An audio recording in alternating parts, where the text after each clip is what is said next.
chat. Bienvenidos a todos.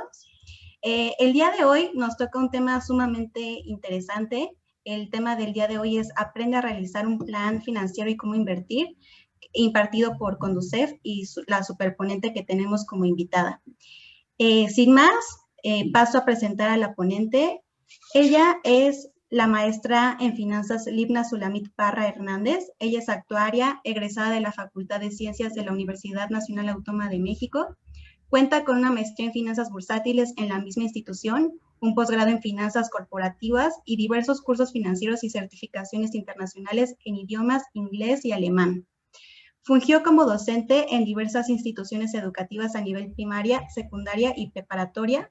Desde 2010 pertenece a la Dirección General de Educación Financiera dentro de la Comisión Nacional para la Protección y Defensa de los Usuarios de Servicios Financieros, la CONDUCEF, donde se desempeña como subdirectora de análisis comparativo de servicios y productos financieros. Un super currículum. Bienvenida, Libna. Muchas gracias, Rebeca. Muchas gracias a todos por estar aquí presentes el día de hoy. Y pues justamente, como lo decía Rebeca, el día de hoy tenemos un tema muy importante. Y realmente nos parecía relevante comentarles acerca de cómo mejorar sus finanzas, cómo organizar el dinero de una manera más sencilla para que todos ustedes puedan lograr sus metas financieras. Entonces, pues... Nada más dos indicaciones muy breves para ya dejarte todo el control. Por favor, hay que mantener la cámara y los micrófonos apagados y al final nuestra especialista nos vamos a dar tiempo para contestar preguntas y respuestas. Entonces, al final regresamos contigo para resolverlas. Muchísimas gracias. Ok, bueno, perfecto. Pues así como lo comentaba Rebeca, el día de hoy es una sesión virtual, entonces vamos a respetar esas indicaciones, vamos a tratar de mantener los micrófonos cerrados y solamente si le pregunto a alguna persona del público alguna experiencia o alguna impresión acerca de un tema de educación financiera, pues ya les iré indicando cómo va esta dinámica, ¿vale? Pues como bien lo comentó Rebeca, nosotros, y hablo en nosotros porque yo pertenezco a Conducef. Conducef es la Comisión Nacional para la Protección y Defensa de los Usuarios de Servicios Financieros. ¿Esto qué significa? Pues Conducef es un organismo, es el ombudsman financiero en México que se dedica a ayudar a las personas con los problemas que puedan tener sobre sus productos y servicios financieros. Conducef tiene dos líneas de acción principalmente, que son las preventivas y las correctivas. Pero desafortunadamente la mayor parte de las personas nos conoce porque ya tuvo algún problema con algún producto o servicio financiero. Entonces, la idea de hacer este tipo de eventos es para que todas las personas conozcan cómo manejar esos productos que contratan, para que estén informadas, para que puedan conocer todas las dudas acerca de cada producto financiero y entonces contratar con un mayor conocimiento. Digamos que tenemos presencia a nivel nacional, tenemos 32 unidades de atención, tenemos 4 metropolitanas, hay una seguramente cerca de donde ustedes están, de donde ustedes viven. Entonces, pues, si tienen alguna duda o quieren consultar el directorio, allí les dejo el teléfono. También tenemos atención remota a través de los medios remotos, o sea, chat, y actualmente, derivado de la pandemia, estamos resolviendo reclamaciones y evitando que haya conglomeraciones en las unidades de atención. Entonces, pues, lo más importante sería darles a conocer que existe un teléfono al que pueden comunicarse y pueden recibir toda la atención y toda la información que están buscando. Conducef, hablando acerca de estas iniciativas que se enfocan solamente de manera preventiva en dar información al usuario, ha elaborado una serie de iniciativas, entre ellas este micrositio. El micrositio Educa tu Cartera es un sitio dentro de la página de Conducef en donde ustedes pueden encontrar todo tipo de iniciativas, cursos, tenemos ferias, tenemos un taller también para formar a personas y que a su vez esas personas repliquen la información. Tenemos un micrositio para pequeños donde existen materiales interactivos y juegos que ustedes pueden descargar, así como dinámicas para poder introducir a los pequeños en el tema de educación financiera. También tenemos cuadernillos y videos, cuadernos para trabajar en casa, por ejemplo, actividades didácticas. Y tenemos una publicación que se realiza todos los viernes que se llama Consejos para tu bolsillo. En esa publicación tú te puedes inscribir a ese comunicado y es como una infografía muy sencillita de algunos de los temas más importantes y de los temas más relevantes. Hemos creado, por ejemplo, mucha información acerca del robo de identidad, porque a raíz de la pandemia se han incrementado el número de casos respecto a los fraudes financieros. Entonces, toda esa información la podrán encontrar en nuestro micrositio. Además, Conducef cuenta con otras herramientas como el simulador de tarjeta de crédito. Si yo quiero conocer cuánto me tardaría en pagar mi tarjeta de crédito, puedo ingresar, por ejemplo, a la calculadora de pagos mínimos, puedo ingresar mi información. No se van a pedir datos sensibles, de hecho ya hay un catálogo precargado de las tarjetas de crédito y tú solamente tienes que vaciar algunos datos como cuánto es el monto aproximado que adeudas, cuánto es el pago que tú realizas, en fin. Y entonces esta calculadora te puede mostrar unas cosas, por supuesto, espantosas si solo pagas o realizas el pago mínimo, pero realmente es información que sirve. También está, por ejemplo, el simulador de tarjeta de crédito para elegir qué tarjeta se adecua mejor a tus intereses. Está, por ejemplo, el simulador de crédito automotriz, si yo quiero contratar o quiero comprarme un vehículo y quiero contratar el seguro, por ejemplo, si me conviene o no financiarlo. Y existen otros tantos registros como, por ejemplo, el CIPRES, que es el Sistema de Registro de Prestadores de Servicios Financieros. Es decir, ¿por qué utilizamos las instituciones financieras que utilizamos generalmente? ¿Por qué contratamos productos con esas instituciones financieras? ¿Lo hacemos solo por tradición o lo hacemos con el debido conocimiento? Todo esto lo podrán ver a través del CIPRES.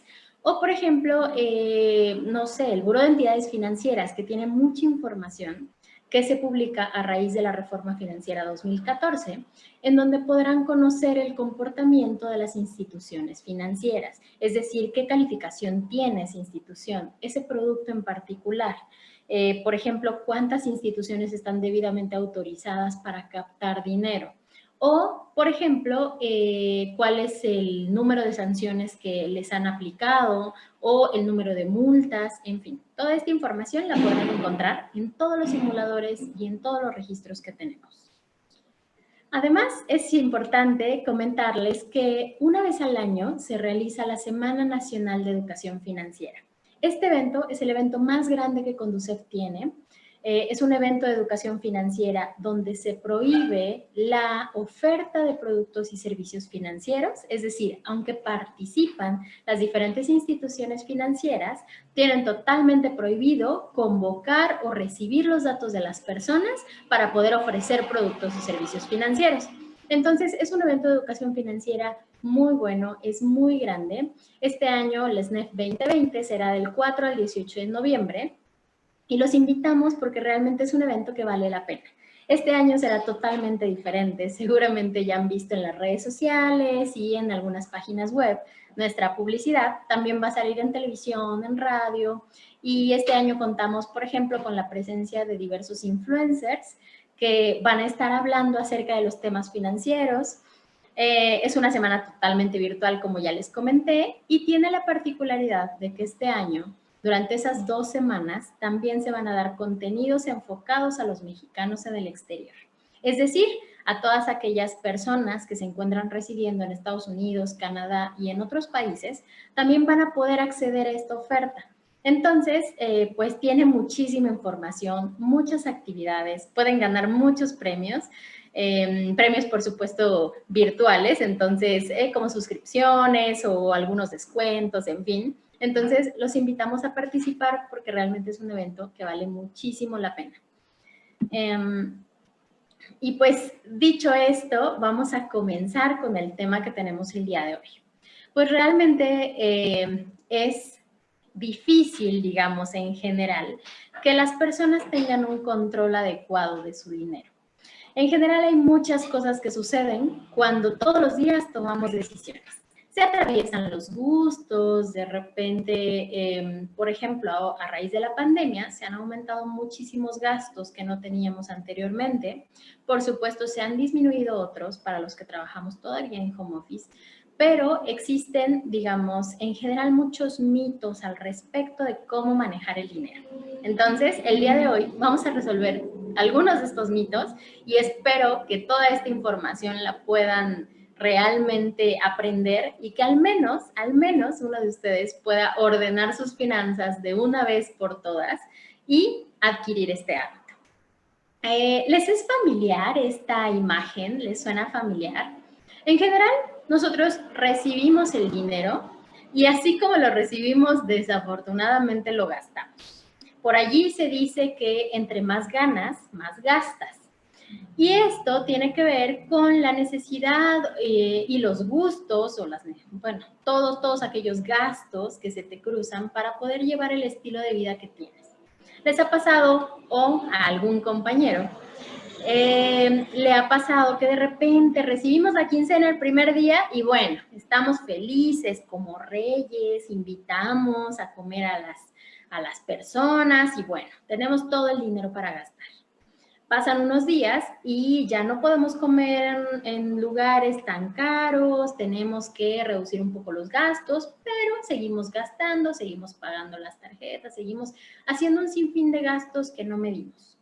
De repente, muy cercano al final de la quincena, estamos, pues allí la imagen lo demuestra, ¿no? En el día 27, ya estamos pidiendo dinero a las otras personas, ya no llegamos a fin de quincena. Anteriormente se decía que ibas a la oficina, llevabas tu lata de atún porque ya no tenías más para comer, o sea, ya no puedes gastar. Y de repente llega la siguiente quincena y otra vez, ¿no? Recuperas el estatus y sigues gastando como lo hacías cuando comenzó la quincena. Desafortunadamente, esta forma de pensar, aunque ha sido un poco gracioso y se han hecho muchos memes al respecto, la realidad es que en México la mayor parte de las familias viven al día. Y esto es bastante riesgoso, porque si una persona vive al día, eso significa que todo lo que gana lo gasta. Es decir, que no tiene una seguridad financiera, que en cualquier imprevisto puede caer derechito a la pobreza, que se puede sobreendeudar, es decir, que ha perdido el control total sobre sus finanzas. Y eso es realmente riesgoso. De acuerdo con la Encuesta Nacional de Inclusión Financiera, esta encuesta la realiza el INEGI en conjunto con la Comisión Nacional Bancaria y de Valores y en conjunto con Conducef. Se han identificado algunas de las razones más importantes por las cuales no manejamos bien nuestro dinero.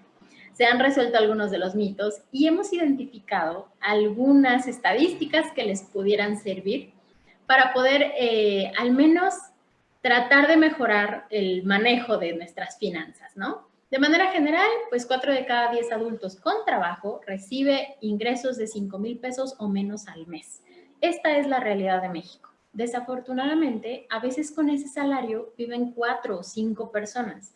Entonces, por todo esto es importante hacer un plan financiero.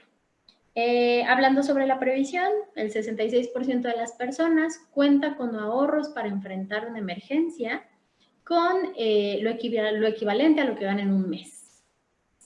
Pero al preguntarle de dónde salen esos recursos, nos llama la atención que contestan de mi amigo, de mi compadre, de mi papá, de mi familia. Es decir, nos queremos fondear del dinero de otras personas. Y esto es muy grave, porque no necesariamente las otras personas van a tener el dinero cuando yo lo necesito. Hablando sobre el control del gasto, únicamente el 35% lleva un registro de sus ingresos y gastos, es decir, un presupuesto. En este tema, vale la pena comentar que si nosotros no tenemos ordenados nuestros gastos, definitivamente no hay manera de que el dinero nos alcance. No va a haber dinero que alcance, porque cada peso que ingrese en tu hogar está destinado al gasto y no vas a poder llevar ese buen control de tus finanzas y eso te va a afectar a futuro. ¿Cuántos adultos mayores no hemos conocido que no tienen un plan financiero? Es más, ¿cuántos jóvenes en la actualidad aunque no gastan mucho dinero, tampoco tienen recursos suficientes para irse de vacaciones o para al menos pagar sus estudios o mantenerse o pagar una renta. Entonces, es importante hablar sobre todos estos temas porque realmente todos los días estamos tomando decisiones financieras. Todos los días nos enfrentamos, por ahí decían en una institución financiera, al monstruo del quiero, ¿no? Al quiero comprarme 20,000 cosas, pero no tengo dinero para pagarlo y entonces me sobreendeudo. Hablando acerca del ahorro formal, solo el 47% tiene al menos un producto de ahorro formal. Es decir, que muchísimas personas tienen ahorro también debajo del colchón, es decir, ahorro informal. Y hablando sobre el tema de inversión, solo 1% de la población cuenta con algún fondo de inversión. Pero al ver ese 1% de la población que tiene recursos invertidos, nos damos cuenta que 73% son hombres y 27% mujeres. Desafortunadamente, la mujer todavía maneja un nivel bajo de conocimientos financieros. Entonces, hay que, además de fortalecer a la mujer en estos temas, hay que aprovechar estas experiencias para poder invertir, para poder rentabilizar esos recursos que tenemos. Además, la mujer hoy en día sigue siendo la principal administradora del hogar. Entonces, es importante tener en cuenta todos estos temas. Si vemos una radiografía del año, vamos a identificar cuándo tenemos gastos fuertes o en general, cómo se asocian los gastos al, digamos, en el año, ¿no? En un calendario. En enero, ¿qué pasa? Pues llegan los reyes, ¿no? Entonces, si has conocido alguna vez en tu vida algún rey mago, te darás cuenta de que muchos desafortunadamente realizan gastos que no tienen contemplados, que están fuera de su alcance, se endeudan y hemos visto incluso ofertas que promocionan a los Reyes Magos y estas ofertas pueden llegar hasta 48 meses o 60 meses. Entonces, si un Rey Mago comprara algo a 60 meses, se imaginan el siguiente año tendría una deuda acumulada y además tendría que volver a comprar juguetes. Y el siguiente año sería igual y así viviría sobreendeudado toda su vida. En febrero, ¿qué gastos tenemos? Pues el Día del Amor y la Amistad, ¿no? En marzo, Semana Santa. Antes de pandemia, considerábamos sí o sí algún descanso o algún gasto adicional por Semana Santa. Después, o vacaciones, por ejemplo, Día del Niño. En mayo, que tenemos? Pues el Día de las Madres. En junio, el Día del Papá. En julio, vacaciones de nuevo. En agosto, regreso a clases, es decir, todos los gastos que involucran el que regresen los pequeños a las clases. En septiembre, pues lo acabamos de pasar, ¿no? Viva México. En octubre no gastamos, pues porque es el mes del ahorro, entonces no podemos gastar. Pero en general eso no sucede. En noviembre, pues ya viene el Día de Muertos. También hay muchos gastos asociados a esta fecha. Y en diciembre, los regalos de Navidad. Ahora súmale todos los cumpleaños, aniversarios, todas las fechas especiales, digamos, todos los gastos que en general en el año tienes. Si te fijas, pues si viéramos este calendario con respecto a los gastos, pensarías que no hay dinero que te alcance y no hay dinero que puedas ahorrar. Pero por eso les traemos de manera muy sencilla cómo realizar un plan financiero en 5 pasos solamente, ¿vale? El primer paso sería identificar tus metas.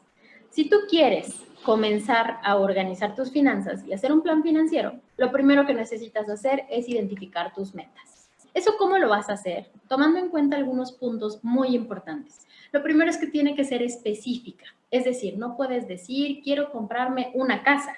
Si no quiero comprarme una casa de tal valor, puedo lograrlo en cuánto tiempo, ¿ok? No es lo mismo comprar aquí en la Ciudad de México que comprar fuera. Entonces, tienes que definir específicamente esa meta. Tienes que contemplar el tiempo. Tienes que hacer una línea, lo puedes hacer muy sencillo, esquematizado. Puedes dibujar una línea y tus metas a corto, mediano y largo plazo, tomando en cuenta que corto plazo es menor a 1 año, mediano plazo entre 1 y 5 años, largo plazo más allá de 5 años. Y después de que identificas tus metas, entonces vas a priorizar. No es lo mismo, por ejemplo, comprarte no sé, un videojuego o un gusto, algo enfocado a los gustos, que atacar una necesidad. que remodelar una casa o que adquirir un bien que te va a generar más valor en un futuro. Entonces, tienes que priorizar y tienes que identificar cuáles son las metas que vas a lograr. Este plan se debería hacer y algunas personas lo realizan todos los años, o sea, a fin de año. A otras personas les gusta más hacer los propósitos, los famosos propósitos hacia su cumpleaños. El punto es que tienes que identificar las metas y tienes que saber hacia dónde vas. Si no tienes ese panorama claro, es muy difícil que puedas lograrlo. Entonces, yo les propongo que hagan este ejercicio de identificar las metas a corto, mediano y largo plazo y además ponerle énfasis a aquellas que me van a ayudar a rentabilizar mi dinero o a ganar más dinero, ¿no? El número 2 es realiza un presupuesto. No se pueden organizar los gastos si no realizamos un presupuesto. Es decir, si no identificamos, si no vemos en qué estamos gastando el dinero. El presupuesto debe ser por escrito, no puede ser de manera mental. ¿Por qué? Pues ya vieron las cifras, la mayor parte de las personas hacemos un presupuesto de manera mental, pero ese es uno de los principales errores que están atacando tus finanzas, porque al final la mente te juega trucos muy extraños. Entonces, generalmente si llevas el dinero o los gastos asociados solamente a tu presupuesto mentalmente, no vas a lograr tus metas y te vas a fijar que todo el dinero que tienes se va a ir en gastos. El siguiente sería reducir los gastos hormiga. Vamos a hablar más adelante acerca de este tema. El siguiente sería ahorra. Y el último es comenzar a invertir e identificar los productos financieros que trabajan a tu favor. ¿Ok? ¿Cómo vamos a realizarlo primero? Decíamos que debemos poner estas metas por escrito.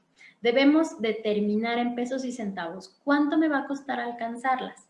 Primero, plantea qué quieres lograr. Segundo, en cuánto tiempo. Siguiente, qué recursos necesito para lograr esta meta. ¿Cómo lo planeo hacer y cuál es el costo total de mi meta? Esto lo debes realizar y lo debes actualizar cada año.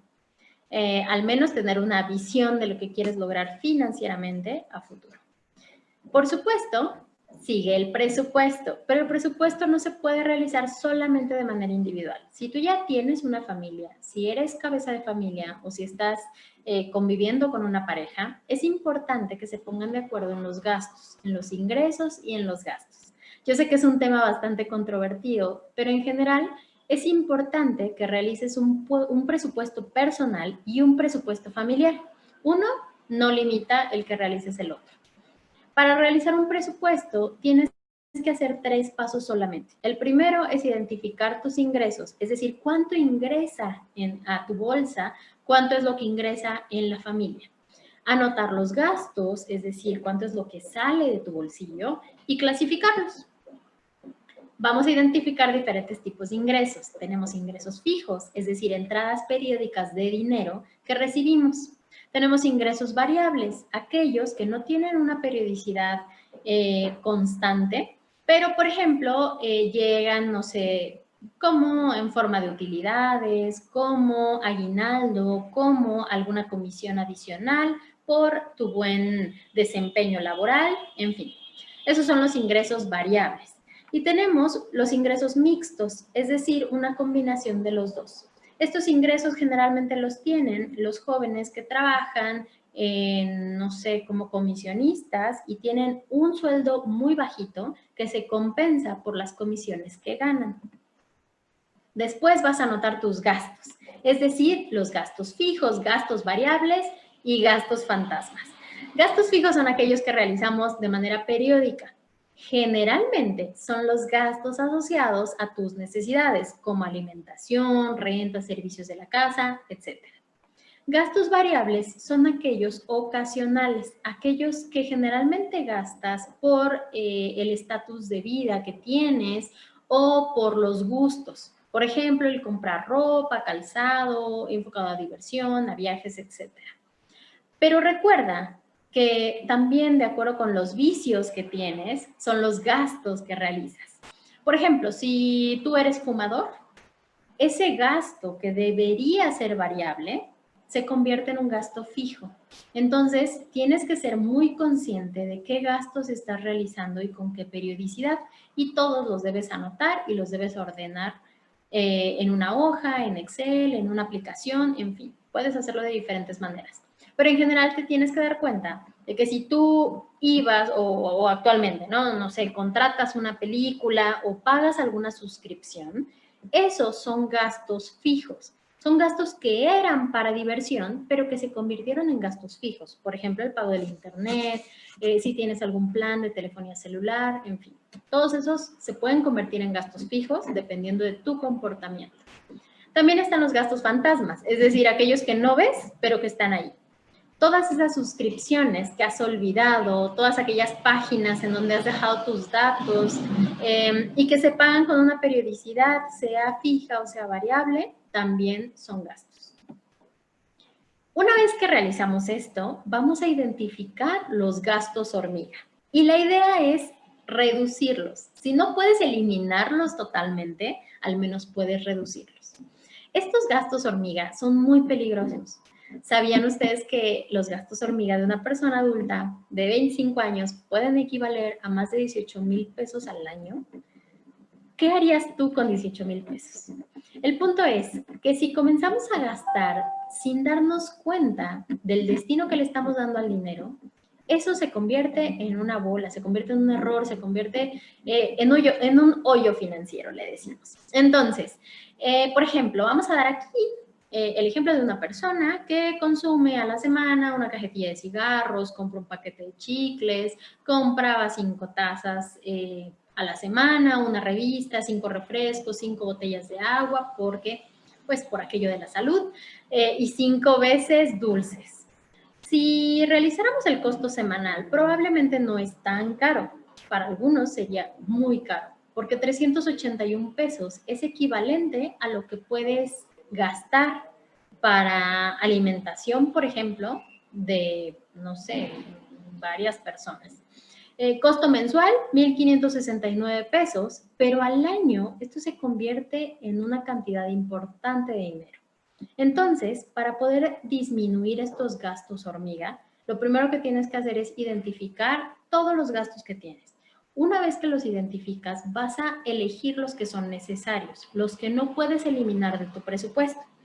Ya que identificaste estos, vas a identificar aquellos que son solamente para gustos o para vicios o para, digamos, todos los gastos que no son necesarios. Entonces, ya que identificas esto, haz la suma de todo lo que gastas en este concepto. Te vas a dar cuenta de que puedes disminuirlo y que con eso pudieras pagar tus deudas o pudieras mejorar la casa o pudieras incluso considerar estudiar algo adicional y dedicar este dinero en cosas productivas. El siguiente punto es ahorrar. Una vez que tengas identificados tus ingresos y gastos, no debes olvidarte del ahorro. El ahorro es lo más importante y desafortunadamente nos han enseñado e históricamente nos han enseñado que el ahorro es solamente lo que te sobra. Y el ahorro debería ser primero. Cada que recibas dinero, debes descontar una parte de ese dinero para destinarlo al ahorro. Puedes comenzar con 1 peso todos los días o con 100 pesos cada que recibas un pago, pero en general es que debe ser constante. Si el ahorro no es constante, no se convierte en un hábito.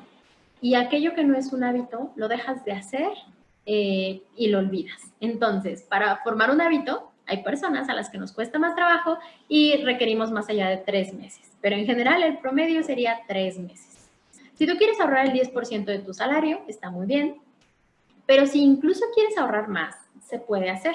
Y se puede hacer con estas estrategias de organizar las finanzas y en vez de dedicarlo a gastos hormiga, entonces enfocarlo en incrementar tu ahorro.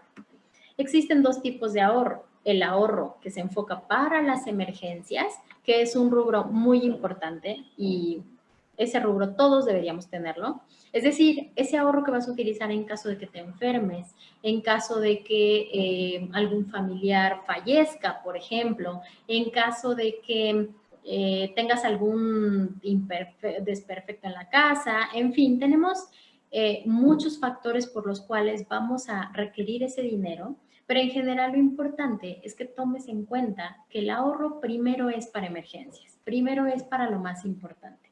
Y al final, el ahorro sería para gastarlo en cosas que tú quieres y que no necesitas.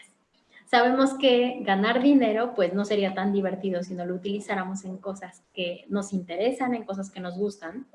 Y hay algunas frases asociadas que hemos escuchado como me lo merezco, para eso trabajo, para eso gano el dinero. Pues vida una, por ejemplo, y tantas frases que hemos escuchado para justificar la mala planeación financiera de las personas. Es bueno gastar en cosas que tú quieres, gastar en cosas que te gustan, pero deja de ser tan bueno cuando dedicas la mayor parte de tu dinero a cosas que no van a generar mayor valor en un futuro.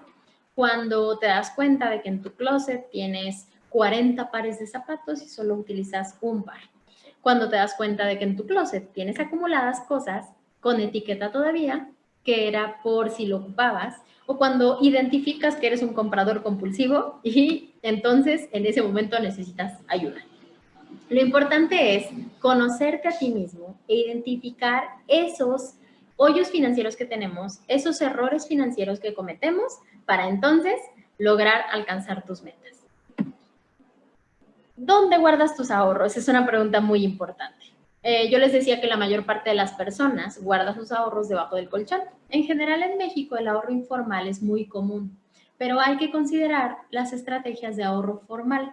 El ahorro formal tiene ciertas ventajas, muchas ventajas, contrario al ahorro informal. Acuérdense que informal quiere decir inseguro, ¿vale? Si tú tienes el dinero debajo del colchón, es muy probable que te lo gastes, ni siquiera que te lo roben, que te lo gastes tú mismo. Hay muchas historias de regalar el colchón o se lo di al fierro viejo y debajo del forro tenía todo mi dinero, o por ejemplo me gasté todo el dinero que tenía guardado, que acumulé durante muchos años solamente porque pues no sé, me dio un ataque de ansiedad y entonces tuve que gastarlo. Si es para alguna necesidad, es bueno tener el dinero disponible, pero no es digamos, lo mejor. Te lo pueden robar, en fin, tiene muchas desventajas. Pero ahorrar de manera segura a través de las instituciones financieras autorizadas te ayuda a proteger tu dinero. En algunos casos es cierto que ganas intereses, puedes ganar muy poquitos intereses, pero al menos no es lo mismo que tenerlo de manera riesgosa en tu casa. En caso de fallecimiento, el banco va a devolver los recursos a los beneficiarios y también te facilita el acceso a otros servicios financieros. Pero debes tomar en cuenta que existe el Instituto para la Protección al Ahorro Bancario, IPAB. Es decir, ¿cuánto es lo máximo que puedo ahorrar en un banco? ¿Existe un límite? En general, las personas no saben esta información, pero no existe un límite para ahorrar en una institución financiera o en un banco, pero es importante que tomes en cuenta que en caso de que ese banco quiebre, solo te va a devolver, o sea, al usuario, por usuario, solo le va a devolver el dinero que cubría ese seguro de depósitos. El seguro de depósitos se va actualizando y el seguro bancario, es decir, manejado por el IPAB, es de hasta 400,000 UDIs, es decir, te va a devolver el dinero hasta las 400,000 UDIs. Es aproximadamente a 2,5 millones. Entonces, tienes que estar muy listo y si tienes más de ese dinero, pues entonces ahorras en otra institución financiera. Pero lo mismo pasa cuando ahorramos en instituciones más pequeñas, como las cajas de ahorro. Tienen también un seguro de depósitos y es importante considerarlo. Se los voy a platicar más adelante. Además, debes aprender a invertir. Y hablando sobre inversión, hay algunos conceptos que debes conocer, algunas características de los productos financieros bursátiles y algunos consejos que deberás tomar en cuenta. Digamos, estamos llegando a la parte central, ¿ok? Estamos llegando a los conceptos de inversión. Es un tema, pues, también que algunas personas consideran complicado. Es un tema muy interesante, pero tienes que hacerlo con conocimiento. Porque desafortunadamente muchas personas dejan de invertir porque creen que es riesgoso. Creen que pueden perder todo su dinero. Y es cierto, si no sabes manejar los productos financieros y si no tienes experiencia, puedes perder todo tu dinero. Entonces es importante conocer estos aspectos. Primero, antes de invertir o para invertir, debes conocer el capital con el que cuentas. No es lo mismo que tengas 1,000 pesos para invertir a que tengas 10,000 pesos para invertir. Evidentemente, quien tenga mayor monto va a obtener un mayor rendimiento. Pero además, no todo el dinero que tú tienes destinado al ahorro es capital para invertir. Primero, al ahorro le debemos quitar la parte del ahorro para emergencias. Esa dejarla ya sea invertido a corto plazo con disponibilidad diaria o bien en una cuenta donde puedas retirarlo inmediatamente. Por supuesto, no cargar la cuenta donde tienes ese dinero que va destinado al ahorro para emergencias, pero en general tienes que separar. El capital con el que cuentas para invertir es solo aquel dinero que tienes disponible para la inversión, es decir, para arriesgar. Y lo vas a arriesgar con el objetivo de obtener un rendimiento. Tienes que identificar tus necesidades y tus objetivos. Volvemos al análisis de necesidades. Después tienes que identificar el plazo que vas a esperar para que se produzcan resultados. No es lo mismo invertir a un año que invertir a un mes. El horizonte de inversión es diferente. Después tienes que identificar la disponibilidad del dinero, es decir, cuándo quieres tener disponible tu dinero. La liquidez es qué tan rápido puedo convertir los instrumentos financieros bursátiles en dinero en efectivo. Y no es lo mismo invertir a un año y obtener mi dinero hasta que finalice el año que invertirlo a un mes o con un plazo de un año, con un horizonte de inversión de un año, pero tenerlo disponible cada mes. Evidentemente es diferente. Después, tolerancia al riesgo, es decir, aversión al riesgo muy técnicamente. Esto significa qué tanto toleras el riesgo, qué tanto toleras que tu inversión aumente y disminuya de la noche a la mañana o que pierdas todo tu dinero. Decimos un poco que la inversión tiene que ver con las tripas y el corazón, entonces vamos a identificar cuánto riesgo somos capaces de aceptar y nuestros perfiles a lo largo de las diferentes inversiones que tengamos. Y la etapa de la vida en la que te encuentras. No es lo mismo que inviertas todo lo que has ahorrado durante una vida o todo el dinero de tu jubilación a que inviertas 100 pesos o 1000 pesos o solamente el dinero, el capital con el que cuentas en ese momento. Para esto tienes que identificar el perfil de inversionista que eres. Hay 3 perfiles de manera muy sencilla. El primer perfil tiene que ver con las personas que son conservadoras, es decir, aquellas personas que prefieren sacrificar el rendimiento que obtienen de su inversión, es decir, prefieren ganar menos, pero tener asegurado su dinero. El segundo perfil, perfil moderado, tiene que ver con una persona que quiere compensar el riesgo y rendimiento de una inversión. Y el perfil agresivo se enfoca en aquellas personas que prefieren sacrificar la seguridad de su inversión por obtener un rendimiento mayor. Es decir, aquellas personas que quieren incrementar su dinero más rápido que aquel inversionista conservador. Existen 3 tipos de mercado. Y estos mercados vamos a dividirlos por los instrumentos que comercializan. Esta información es muy básica, digamos que es lo mínimo que debes de saber para comenzar a invertir. Espero que no sea muy técnico, pero en general existen solo 3 mercados o 3 tipos de mercados, o se pudieran dividir en estos 3 tipos de mercados. Uno es el mercado de deuda, el segundo es el mercado de capitales y el tercero, mercado de derivados. En el mercado de deuda se comercializan los instrumentos que están respaldados por el gobierno federal. En general son instrumentos que tienen un menor riesgo, ¿ok? El riesgo nunca es cero en las inversiones, aunque algunos asesores puedan decir lo contrario. En general es que cualquier inversión tiene asociado un riesgo. Cualquier inversión es riesgosa. ¿Cuál es el riesgo en los instrumentos de deuda? En este caso sería que quiebre un país. ¿Y eso ha sucedido históricamente? Pues sí. Han quebrado muchos países. Ha quebrado Grecia, España, en fin, incluso México. Entonces, el riesgo que tienen estos instrumentos es el riesgo país.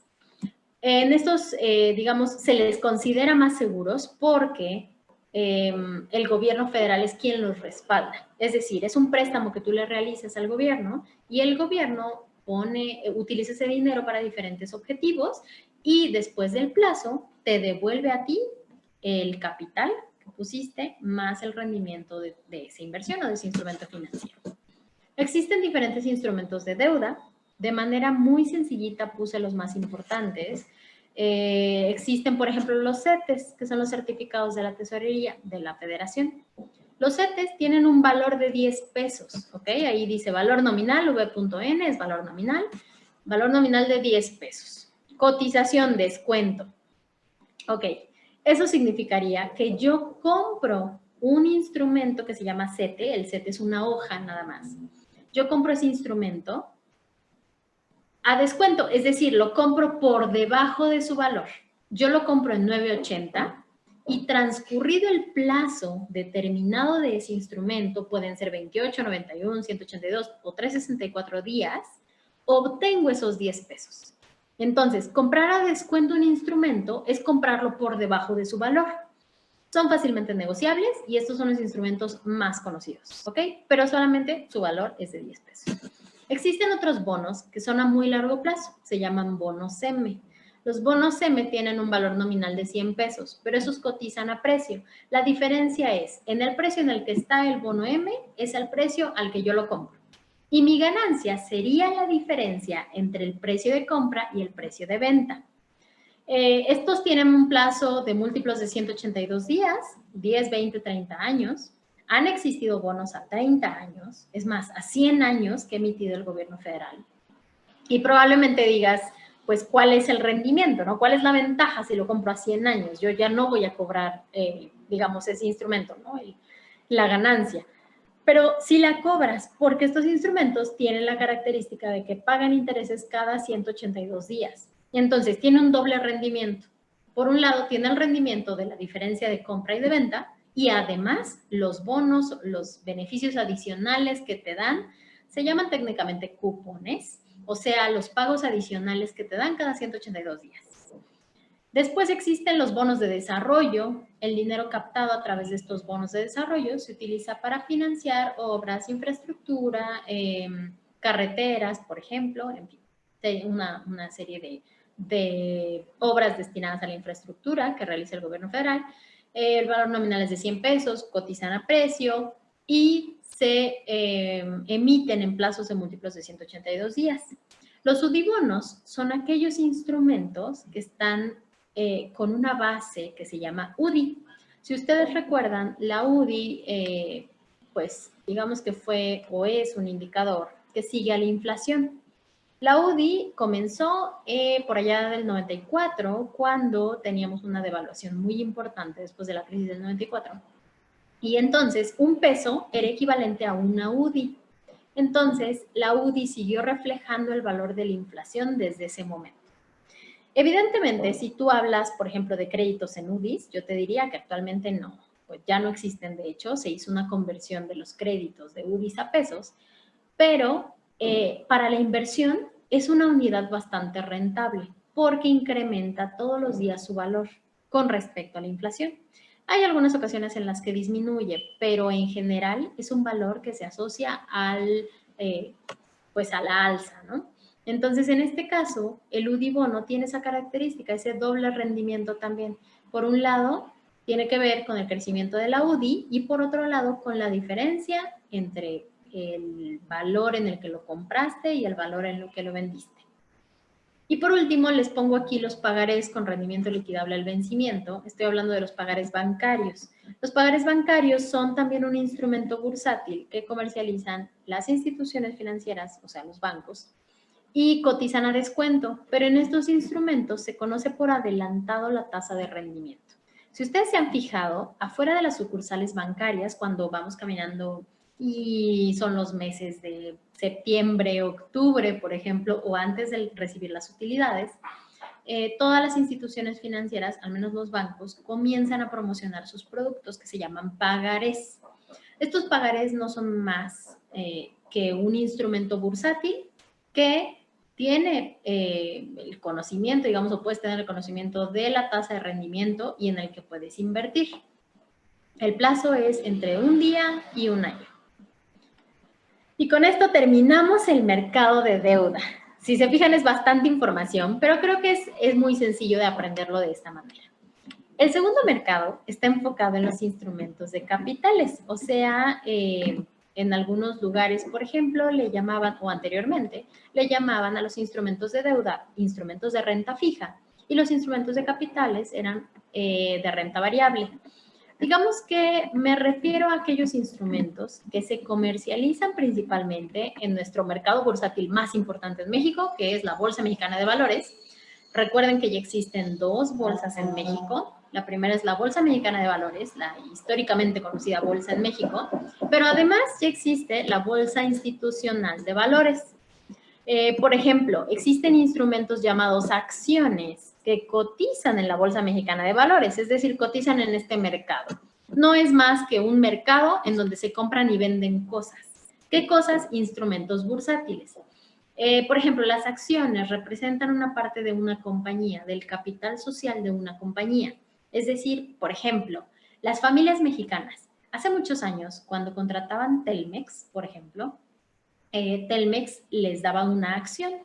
Entonces, esa acción representa una parte del capital social de esa empresa llamada Telmex. Por supuesto que el objetivo de esta empresa era acumular capital para seguir haciendo o dedicándolo a infraestructura y después digamos, una acción final que realizó fue recomprar las acciones del público inversionista. Entonces, pues, les pidió a todos que vendieran sus acciones y listo. Las últimas personas que vendieron, pues, lograron obtener bastante rendimiento sobre esa acción, pero en general es, digamos, dividir un pastel en porciones exactamente iguales y eso es una acción. Ese es uno de los instrumentos que existen y que se comercializan en la Bolsa Mexicana de Valores y hay que tomarlos en cuenta porque son muy importantes. Actualmente muchas instituciones financieras comercializan portafolios de inversión. ¿Qué es un portafolio? Es un grupo de instrumentos financieros. Un portafolio puede contener, por ejemplo, instrumentos de deuda en alguna proporción, 20% de instrumentos de deuda, entre los que se encuentren CETES, bonos, bondes, etc. Y además puede tener un 80% de instrumentos de capitales, por ejemplo, acciones de diferentes compañías y otros tantos instrumentos bursátiles que existen. Es importante que los conozcan porque en general, pues las acciones suenan mucho, pero no son tan conocidas. Para poder invertir con conocimiento deben saber todas estas cosas. Y por último, los derivados. Los derivados son instrumentos, digamos, un poco más complejos que los instrumentos que existen actualmente. Existen muchos tipos, pero en general yo les explico como, pues, como un huevito Kinder. Ustedes conocen el huevito Kinder, saben que lo que importa en el huevito Kinder es lo que lleva dentro, o sea, el premio, y existen unos instrumentos que son instrumentos bursátiles, que son derivados y, por ejemplo, que se llaman opciones. Las opciones valen no por lo que vale lo que tiene fuera, o sea, la opción, sino por lo que lleva dentro. En este caso hay opciones americanas, por ejemplo, es decir, un instrumento bursátil que basa su valor en el dólar. Instrumentos que llaman opciones europeas, o sea, que valen por lo que vale el euro, y así sucesivamente.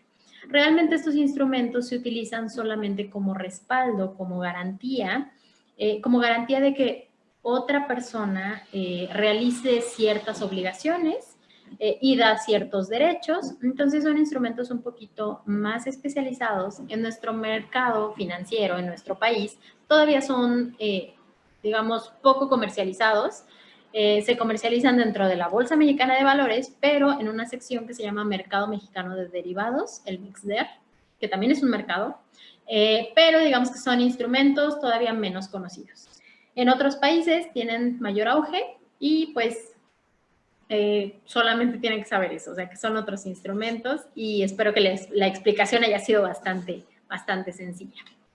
Y ahora, ¿ya conocieron en general cuáles son los instrumentos que existen? ¿Cuáles son los mercados que existen en donde se comercializan estos instrumentos? Y ya saben qué debo saber antes de invertir. Entonces, vamos a hablar sobre las maneras prácticas y sencillas sobre cómo invertir tu dinero. Una vez que ya tienes armado tu ahorro para emergencias y que ya tienes destinado un capital para poder invertir, es importante que tomes en cuenta todas las opciones que tienes. Por un lado, tienes una plataforma de gobierno federal que se llama CETES Directo.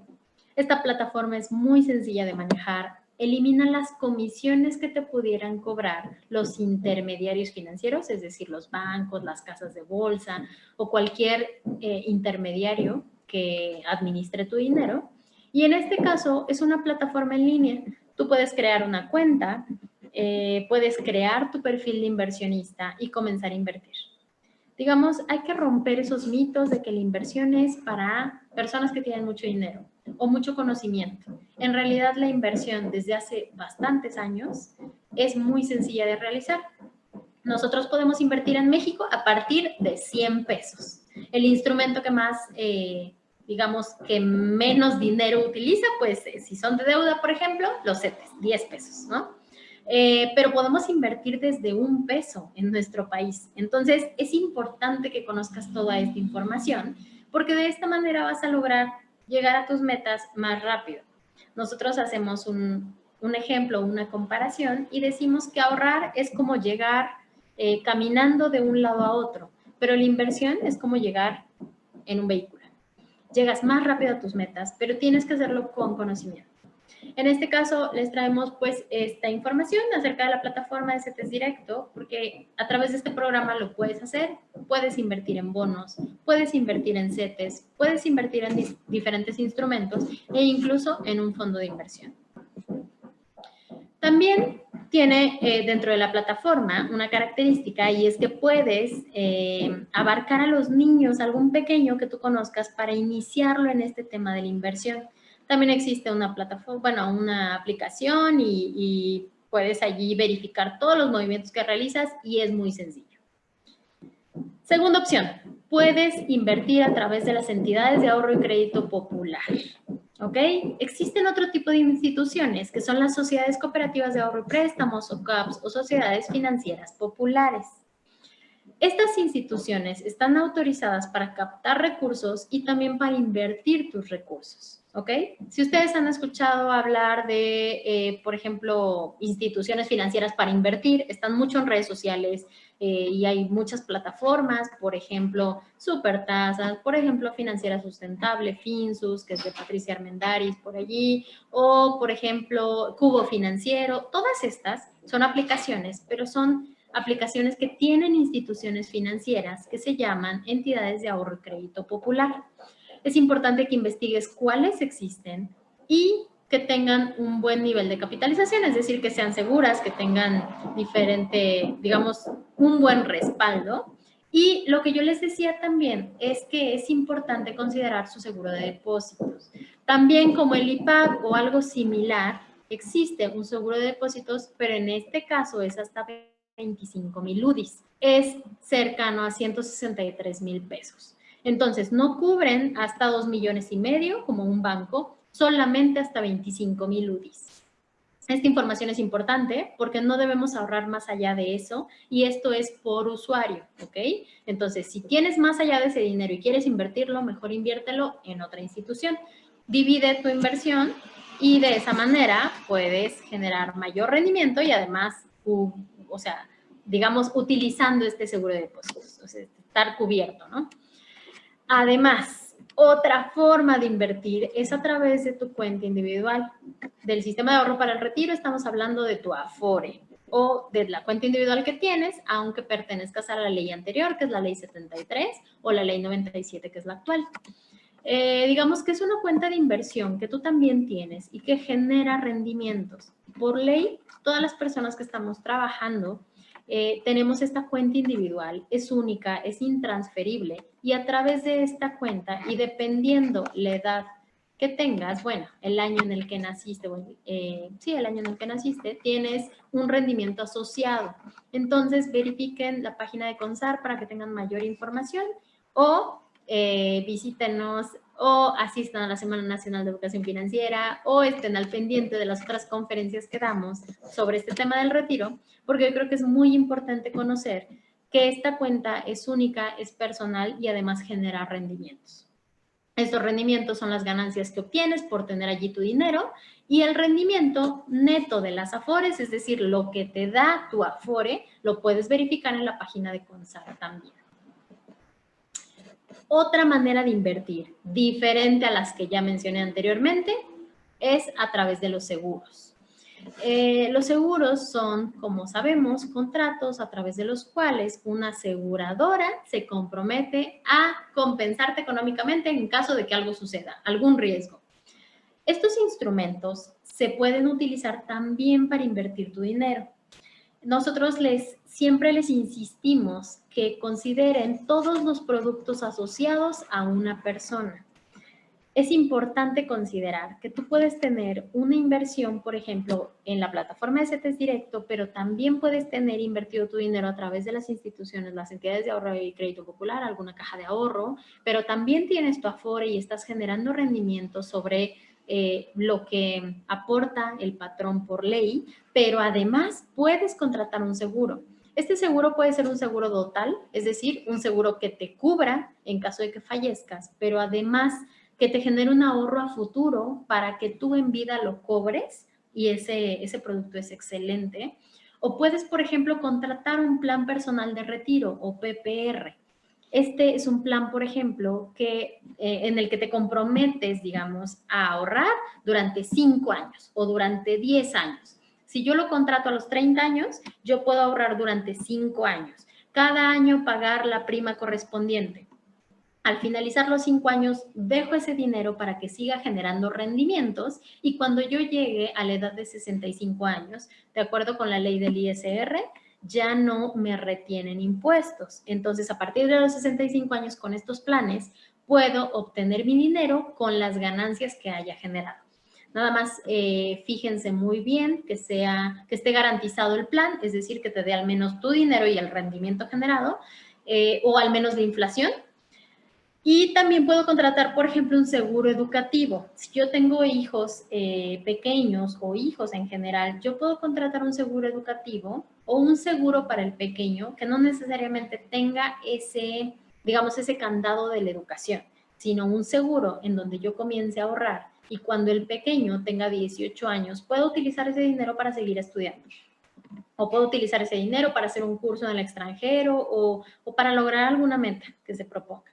Incluso algunos de esos planes se pueden llevar hasta el retiro del menor.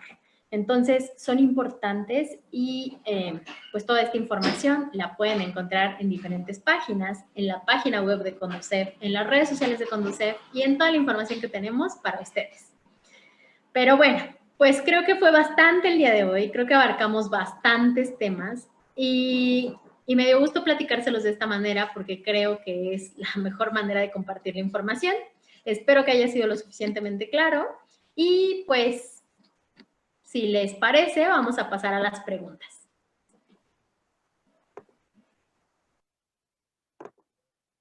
Hola, Lipna. Hola, buenas noches. Soy Celeste Morales de Mexicana de Becas. ¿Cómo están? Mi compañera se tuvo que retirar antes, pero bueno, me pasó la batuta. Bueno, pues vamos a continuar con las preguntas, Lipna, si te parece. La primera sería, ¿cómo puedo guardar mi dinero de forma segura en el banco y tenerlo disponible? Ok, esa es una excelente pregunta. Miren, en general, yo siempre les digo que el dinero que va enfocado a la seguridad, es decir, el dinero que tengo ahorrado, que tengo destinado al ahorro para emergencias, lo debo tener disponible. Ese es uno de los principios, digamos, de la inversión. ¿Cómo tenerlo disponible? Ustedes pueden tener una cuenta que no sea, por favor, la misma cuenta o la misma tarjeta que cargan todos los días o en la que les pagan. Puede ser una cuenta adicional y tenerlo invertido a la vista, así se llama. En cualquier momento, a través de una aplicación, pueden bajar el dinero para que lo utilicen y lo puedan retirar del cajero automático.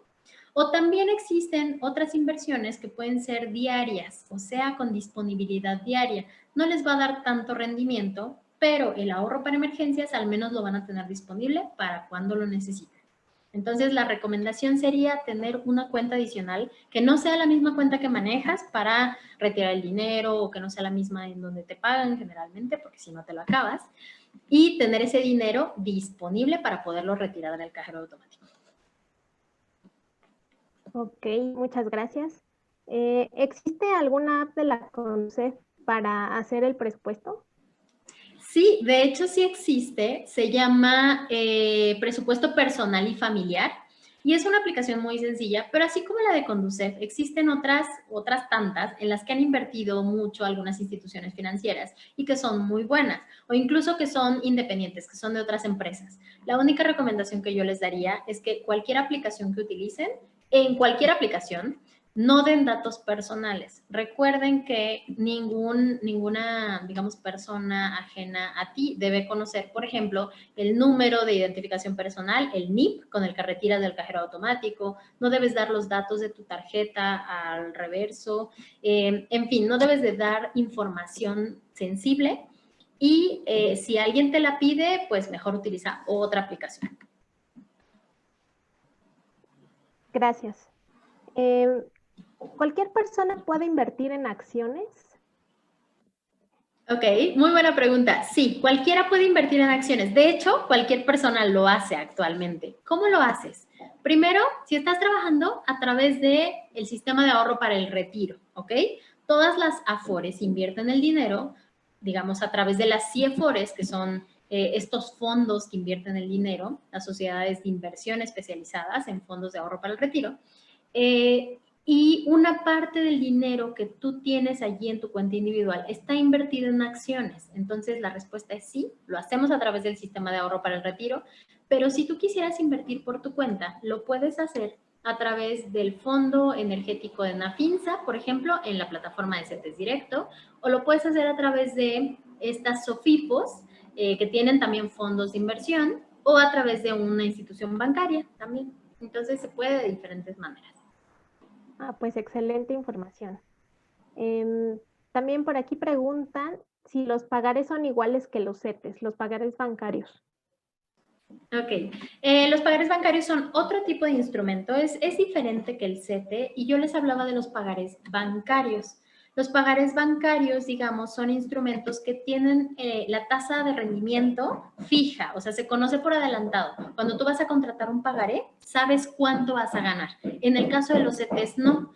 Bueno, lo conoces de manera general porque sabes que el valor, digamos, nominal del instrumento era de 10 pesos y si tú lo compraste en 9.80 pues vas a ganar 20 centavos, pero funcionan diferente por esto que yo les comentaba de que lo compras a descuento o lo compras a precio. Entonces son parecidos porque son instrumentos, digamos, muy seguros que generan una rentabilidad menor, pero son dos tipos de instrumentos diferentes. Ok, aquí hay una pregunta más o menos técnica, yo creo.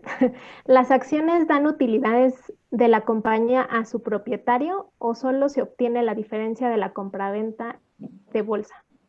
Ok, sí, las acciones sin duda dan rendimiento, pero dan rendimiento respecto al comportamiento de esa empresa. Por ejemplo, si yo tengo acciones, tengo un portafolio de inversión y en ese portafolio de inversión yo invierto en diferentes acciones, suponiendo que algunas de estas acciones sean, por ejemplo, no sé, Alsea o Grupo Bimbo o no sé, en Estados Unidos es muy conocida, por ejemplo, Facebook, ¿no?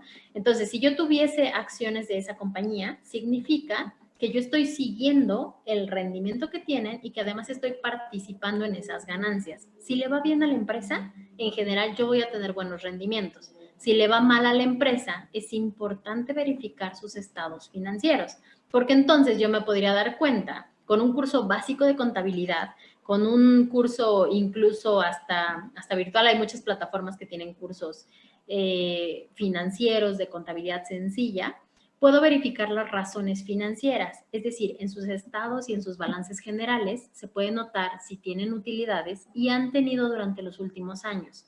Si el renglón de utilidades está en rojo y está en cero o en negativo, es muy probable que esa empresa quiebre. Entonces, esa es la manera, digamos, en cómo se evalúan las acciones.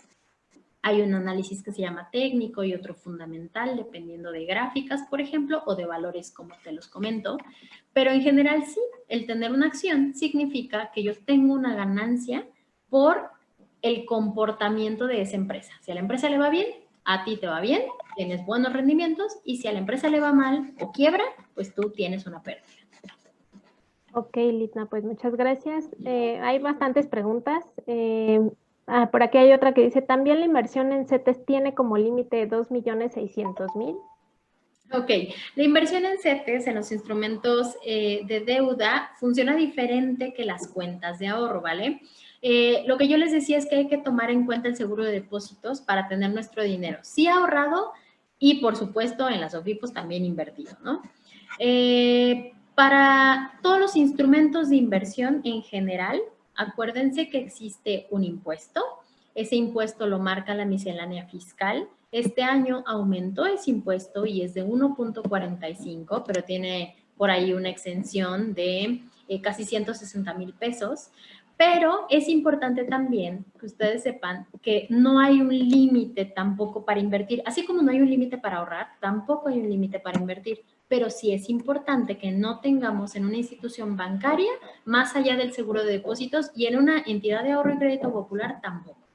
Entonces, ese límite, aunque es un límite, digamos, para el seguro de depósitos, no es que yo no pueda invertir más allá de ese dinero, solamente lo tengo que hacer en diferentes instituciones.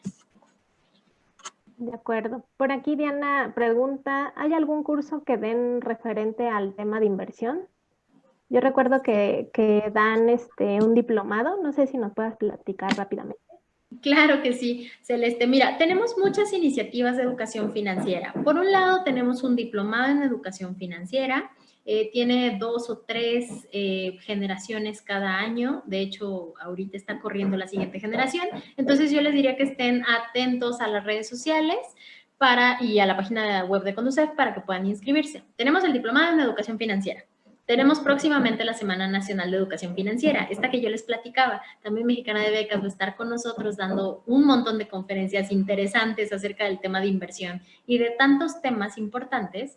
Y yo les platicaba que hay más de 1,200 conferencias en el transcurso de 2 semanas. Seguramente allí van a encontrar muchísima información acerca de este tema y de otros tantos. Otras cosas que hacemos, otras de las iniciativas, también damos un curso que es un curso de educación financiera. Por la pandemia está temporalmente suspendido, pero es un curso que lo damos abierto y que cualquier persona se puede inscribir. Esperamos retomar este curso el próximo año, pero mientras tanto, pues a través de las redes sociales de Conducef pueden obtener mucha información y también videos que les van a servir para aprender más acerca de este tema. Excelente. Pues mira, vamos a continuar porque ya se nos contaron acá más preguntas. Dice, Catherine dice, en caso de quiebra de una aseguradora, ¿con qué protección cuenta para cubrir sus obligaciones? Ok, qué buena pregunta. Digo, no está como por la parte de nosotros, pero en general porque hablamos del seguro de depósitos para bancos y para entidades de ahorro y crédito popular. Pero en general solo existen esos 2 seguros. El seguro de depósitos no cubre los instrumentos, digamos, de aseguradoras, o sea, todos los seguros no los cubre, ni tampoco el de las entidades de ahorro y crédito popular. Entonces, para el seguro tienes un contrato diferente, no es una cuenta de ahorro, no es un producto en donde tú guardes dinero, pero en este caso, si utilizas un producto de inversión, o digamos un seguro que tenga un componente de inversión, el dinero o la suma asegurada o el dinero que te van a dar es la suma asegurada, es decir, aquello que contrataste o que acordaste con la institución. Sí, generalmente las aseguradoras, cuando no ha habido una quiebra como tal, sino hay fusiones. Entonces, una institución absorbe a otra institución y en general los productos no se quedan desamparados. Además, las aseguradoras tienen otro esquema. Ellas mismas tienen un seguro y ese seguro se le llama muy técnicamente reaseguro. Hay instituciones que se llaman reaseguradoras que aseguran que esta aseguradora tenga el capital suficiente para cubrir sus obligaciones. Entonces, digamos, funciona de manera diferente una aseguradora, pero entiendo el interés de por qué preguntar en caso de que quiebre una aseguradora. En este caso, es muy difícil. Generalmente entraría la reaseguradora o se absorbería o se fusionaría con otra. Así es, Lipna. Por acá Alejandro, Nosair nos pregunta si puedes compartir los beneficios fiscales en la aportación de la cuenta para el retiro. Ok, mira, así como beneficios fiscales, todo lo que tenga que ver con la ley del ISR, digo, la pueden consultar directamente. La verdad es que hay muchas cosas que debemos considerar para cada uno de los productos financieros. Yo te pudiera decir que lo más importante, por ejemplo, de las inversiones a largo plazo, es no retirar la inversión, como yo se los comentaba, antes de los 65 años, que la ley del ISR contempla. En el caso del ahorro para el retiro, es otra ley la que absorbe todo esto, y es la ley del sistema de ahorro para el retiro. Entonces, a través de esta ley podrás identificar todos los pormenores de tu dinero. En general, dependiendo de la edad de retiro y dependiendo de la ley en la que te encuentres, es, digamos, el régimen al que entras. Acuérdense que en el tema del sistema de ahorro para el retiro hay muchas cosas a tomar en cuenta. Primero, ¿qué tipo de ley eres? ¿Ley anterior, ley 73 o ley 97? Por ejemplo, hablando acerca de la ley del ISSSTE, cuentas individuales, ¿no? O 2008, 2007. Entonces, tiene muchos asegúnes y muchos pormenores. Yo te invitaría, porque nos llevaríamos unas 2, 3 horas aquí hablando acerca del tema de retiro, que también podemos hablar, que nos visites en la Semana Nacional de Educación Financiera, donde también vamos a tener horas y horas hablando acerca de este tema y en particular también del tema fiscal.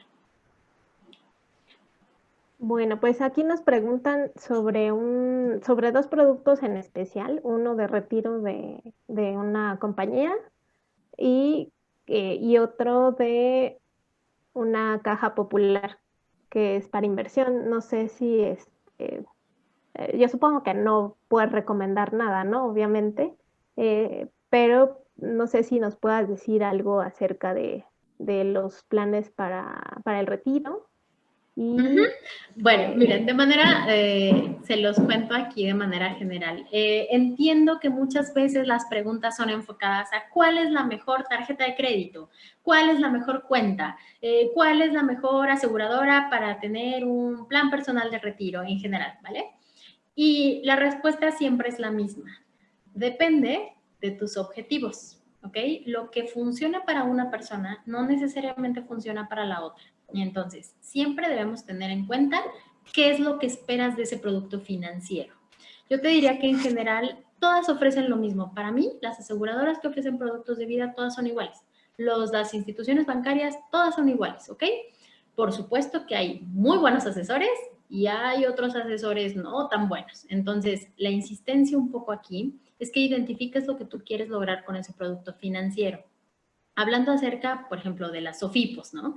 De estas instituciones que también ofrecen rendimiento, que por supuesto es importante su participación porque al ser una institución más pequeña que un banco, de alguna manera tiene que premiar a sus clientes. Entonces, ofrece unas tasas de rendimiento mayor que una institución bancaria, por ejemplo. Aquí el tema es, ¿qué institución se adapta a tus necesidades? Hay muchas instituciones que ya proveen productos financieros a través de la tecnología.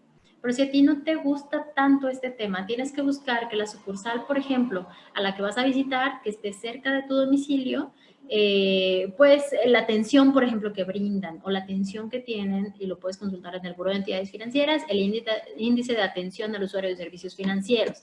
Que te atiendan rápido es tu prioridad, o por ejemplo, que el producto que estás contratando sea el mejor, puedes buscar las calificaciones de los productos que están en nuestra página también y nosotros los calificamos de acuerdo con diferentes conceptos. Entonces, todo depende. Realmente el producto que tú contrates debe ser el que se ajuste a tus necesidades. Yo te puedo platicar en general de que hay muchas opciones en este tema de la inversión. Hay muchas opciones para invertir, pero asegúrate de que te den el rendimiento neto. ¿Ok? Que sea el rendimiento real de tu inversión. Porque mucha de la publicidad habla acerca de los rendimientos, pero no ponen si es el rendimiento descontando digamos, todos los impuestos que llegaras a pagar. Entonces, en este caso se llama rendimiento real. Entonces, identifica muy bien que te den la publicidad acorde a lo que tú estás buscando. No hablamos en general de marcas. Yo sé que a veces el interés es hablar de marcas, pero pues realmente Lo importante es que el producto se adecue a tus intereses. De todas formas, si quieren más información, yo les dejo el correo. Este correo lo atiendo directamente yo y también podemos platicar en algún momento acerca de las diferentes opciones y seguir atendiendo sus dudas más específicas. Y si no, pues darles alguna recomendación y decirles dónde buscar los diferentes comparativos que se han hecho de las diferentes instituciones. Excelente información, Lipna. Pues muchas gracias por tu participación. Hay muchas preguntas que se quedaron, pero ya nos pasamos un poquito de las 7 de la noche.